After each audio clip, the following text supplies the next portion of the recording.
सप्तमोक्ष क्षेत्र यात्रा Indian railways Bharat Gaurav south star rail phone tapping కేసులో బాధితుల నుంచి వాంగ్మూలాల సేకరణ చాలా వరకు పూర్తి కావడంతో ట్యాపింగ్ సూత్రధారి ప్రభాకర్ రావును మరోసారి విచారణ చేయడానికి సిట్ అధికారులు సన్నద్ధమైనట్లు తెలుస్తోంది. గత విచారణలో ప్రభాకర్ రావు నుంచి స్వాధీనం చేసుకున్న ఒక ల్యాప్టాప్, ఒక ఫోన్ను ఫోరెన్సిక్ సైన్స్ ల్యాబొరేటరీ అధికారులు పంపారు. ప్రభాకర్ రావు 2 ఫోన్లను ఉపయోగిస్తుండగా ఒక ఫోన్ను మాత్రమే అధికారులు స్వాధీనం చేసుకున్నారు.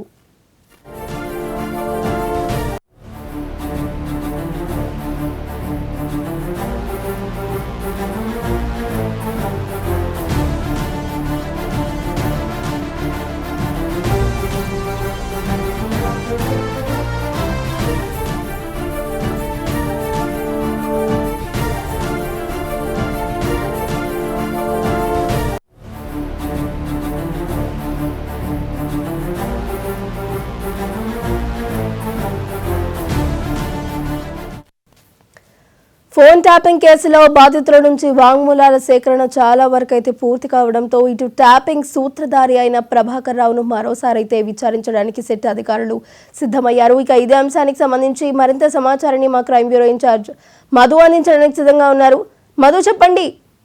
ఇప్పటికే ప్రభాకర్ రావుకి సంబంధించినటువంటి సెల్ ఫోన్, ల్యాప్టాప్లు అన్నింటినీ కూడా సిట్ అధికారులు స్వాధీనం చేసుకున్నారు. ఈ నేపథ్యంలోనే వాటిని ఫోరెన్సిక్ ల్యాబ్ కూడా పంపించారు. పూర్తిగా కూడా డేటా ఏదైతే ఉందో ఆ డేటాను మొత్తం కూడా మళ్ళీ రీకలెక్ట్ చేయడానికి, దానితో పాటు ఈ ఫోన్ ట్యాపింగ్ లో జరిగినటువంటి రికార్డింగ్స్ ఏవైతే ఉన్నాయో వాటన్నింటినీ కూడా ఇప్పటికే ప్రభాకర్ రావు రిలీజ్ చేశారు తన మొబైల్ నుంచి. సో ప్రతి దానికి కూడా అంటే ఫోన్ ట్యాపింగ్ కి సంబంధించినటువంటి లింకులు అయితే ఏదైతే ఉన్నాయో వారందరినీ కూడా ప్రస్తుతం సిట్ అధికారులు పూర్తి స్థాయిలో అయితే విచారించారు. విచారణ అనంతరం కూడా కొంతమంది సాక్షులు ఎవరైతే ఉన్నారో ఆ సాక్షులకు సంబంధించినటువంటి కూడా స్టేట్మెంట్లు కూడా రికార్డ్ చేశారు. సో ఈ నేపథ్యంలోనే ప్రభాకర్ రావుకి సంబంధించినటువంటి ఇన్వాల్వ్మెంట్ ఏదైతుందో అది చాలా స్పష్టంగా కూడా బయటపడింది. ప్రస్తుతం ప్రభాకర్ రావుని మరొకసారి సిట్ అధికారులు విచారించబోతున్నారు. వన్స్ విచారించిన తర్వాత అరెస్టు ప్రక్రియ కూడా ఉండే అవకాశం లేకపోలేదు. సో ఈ నేపథ్యంలోనే ఏం జరగబోతుంది,